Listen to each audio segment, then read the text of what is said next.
అందరికీ నమస్కారం. ఇవాళ అందరం జన సైనికులందరము ఆర్కేపురం లేక్ వచ్చినాము.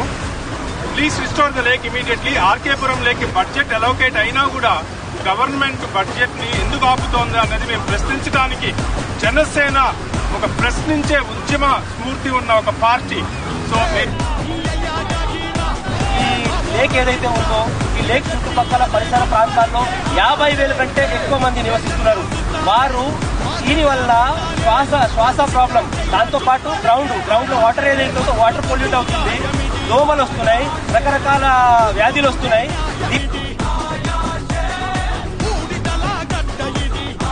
పర్యావరణ పరిరక్షణ మన అందరి బాధ్యత. మా పవన్ కళ్యాణ్ గారు చెప్పినట్టు, రామ్ తల్లూరి గారు చెప్పినట్టు, అదే విధంగా ఈ కార్యక్రమాన్ని ముందుకు తీసుకొచ్చిన మా విజయ్ బండా గారు అందరు కలిసి మేము ఈ కార్యక్రమం చేయడం జరిగింది. Thank you. జై హింద్.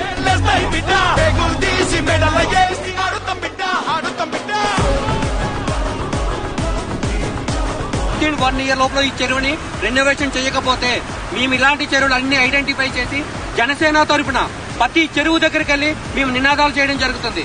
జై జనసేన.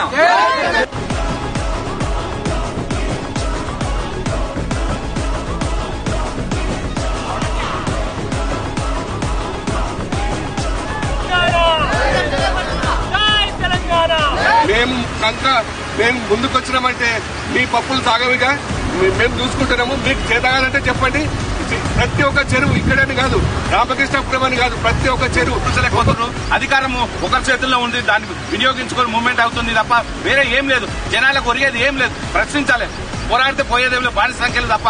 జై జనసేన. మేము ఎంత పోరాటం చేయగలమో అంత పోరాటం చేస్తాము. మా పవన్ కళ్యాణ్ గారు మా వెంట ఉండగా ఎవరు మమ్మల్ని ఆపలేరు. సో జై జనసేన. ఎందుకంటే ఈ బంగారు తెలంగాణ చేయాలనే ఉద్దేశంతో మనం ఈ కార్యక్రమాన్ని తీసుకున్నాము. ఈ లేక్స్ ని కాపాడిన బాధ్యత మనకుంది. ఇబ్బందులు పడుతున్నారు, ఇవన్నీ కూడా చూసిన వాళ్ళమే. ఇవన్నీ కూడా ఒక రిపోర్ట్ అనేది తయారు చేశాము. జై తెలంగాణ, జై జనసేన, జై భారత్. వీరమహిళలు కానీ ప్రతి ఒక్కరికి ఫస్ట్ విజయ్ గారికి థ్యాంక్స్ చెప్తున్నారు. ఎందుకంటే మంచి సక్సెస్ స్టార్టింగ్ ఆరంభం మాత్రమే. మంచి సక్సెస్ కొట్టాం. ఇలానే ముందుకెళ్దాం, కలిసి గట్టిగా ముందుకెళ్దాం. విజయ్ గారు ఉన్నారు, ఎవ్వరికి